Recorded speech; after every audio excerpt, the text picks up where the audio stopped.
Karenanya saudaraku rahimakumullah, bagi saya urusan sholat berjamaah dan tata caranya ini bukan urusan pilihan fikih, Pak. Ini urusannya adalah urusan dengan musuh Allah Ta'ala. Nabi Muhammad SAW ini terakhir, hadis yang terakhir, kata Nabi SAW, innal yahuda qad sami'u dinahum, sesungguhnya Yahudi sudah bosan dengan agama mereka, wa innahum qaumun hasadun, dan mereka adalah kaum yang sangat hasad kepada kita umat Islam, terutama dalam 3 perkara. 1, raddis salam, kebiasaan kita umat Islam kalau ketemu saling ngucapin assalamualaikum, dibalas waalaikumsalam. Itu Yahudi nggak senang, Pak. Yahudi tidak senang melihat umat Islam berukhuwah Islamiyah. Yahudi nggak senang umat Islam kalau ketemu saling bersedekah dengan senyum, makanya dibikin aturan begini, nggak kelihatan senyum kita. Yahudi nggak senang kita ketemu, kata Nabi, jabat tangan, rontok dosa-dosa. Maunya mereka begini saja jabatan tangannya. Dari mana ini semua? Yang kedua, mereka hasad sama kita dalam urusan apa? Iqamatis sufuf, dalam tata cara kita menegakkan saf kita. Ingat Pak, saf dikatakan tegak syaratnya 2. 1 lurus, 2 rapat. Bukan hanya lurus tapi renggang-renggang, atau rapat tapi meliuk-liuk. Tidak, harus dua-duanya lengkap.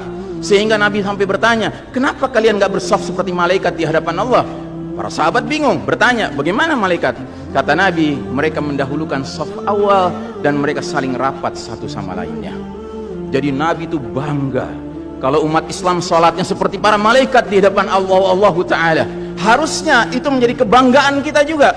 Dan harusnya kita tersinggung kalau ada pihak yang berusaha untuk mengacak-acaknya. Dan yang terakhir, yang ketiga, Yahudi itu hasad sama kita dalam urusan apa? Dalam urusan umat Islam, di belakang imam sholat wajibnya mengucapkan amin. Makin keras suara amin itu, makin geram mereka. Karenanya mereka bikin aturan, sempat 2 bulan masjid ditutup sama sekali, nggak terdengar suara amin dari jamaah, karena nggak ada yang boleh ke masjid. Tapi sekarang setelah dibolehkan, masjid yang bisa muat 2000 orang, cukup 500 orang, cukup 700 orang. Supaya apa? Sekurang-kurangnya aminnya bisa berkurang. Maka sekarang pertanyaan besarnya adalah, untuk siapa kita sholat? Liman nusalli? Lillahi awlihaula, atau untuk mereka? Inna salati wa nusuki wa mahyaya wa mamati lillahi rabbil alamin. Mudah-mudahan apa yang saya sampaikan tidak membuat bapak dan ibu makan nggak kenyang, tidur nggak nyenyak, tetapi semakin sadar betapa kita sedang hidup di era penuh fitnah di akhir zaman, dan musuh-musuh Allah sedemikian sistematis, sedemikian terencananya membuat kita sadar tidak sadar meninggalkan din kita. Yang paling mengerikan kalau sampai sudah nggak ada perasaan lagi risau dengan ini semua. Karena apa?